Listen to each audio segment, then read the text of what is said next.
کے حوالے سے جو لمز کا سیشن تھا وہ بڑا زبردست تھا. ہر بندے کا حق ہے وہ جو سوال چاہے وہ پوچھے, چونکہ وزیر اعظم صاحب ان کے پاس گئے تو ان کو پوچھنے بھی چاہیے تھے. لیکن یہاں پہ ایک عجیب سا مائنڈ سیٹ ہے. سوشل میڈیا پہ جب میں نے دیکھا, میں نے بھی ٹرینڈ دیکھا تو میں نے ٹرینڈ دیکھا تو ایسے لگ رہا تھا کہ جیسے کوئی لمز کے بچوں نے کسی بہت بڑے غدار کو پکڑ لیا. حالانکہ اس میں تو تعریف کرنی چاہیے. ٹرینڈ بنایا گیا کہ ابھی بھی آج بھی وہ چل رہا ہے. 4-5 بچوں کی تصاویر لگائی گئی ہیں, وہ لکھا ہوا ریئل ہیروز فلاں فلاں فلاں. وہ میں پہلے بھی ایک بات کرتا ہوں کہ پاکستان تحریک انصاف نے ہر گھر میں ایک بدتمیز ضرور دی ہے.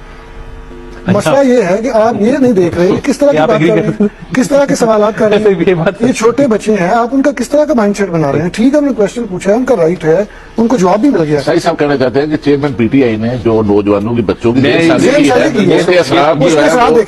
یہ بات بالکل بچوں نے ہو سکتا ہے پازیٹیو عدم برداشت اور بدتمیزی بچوں نے ہو سکتا ہے پازیٹیو مائنڈ سے, بچوں نے ہو سکتا ہے پازیٹیو مائنڈ سے سوال کیے, ان کو چاہیے ہوگی یہ انفارمیشن. اور اسی ذہن سازی یہ بڑی بات لیکن پوری پارٹی نے اس کو اٹھایا ہے.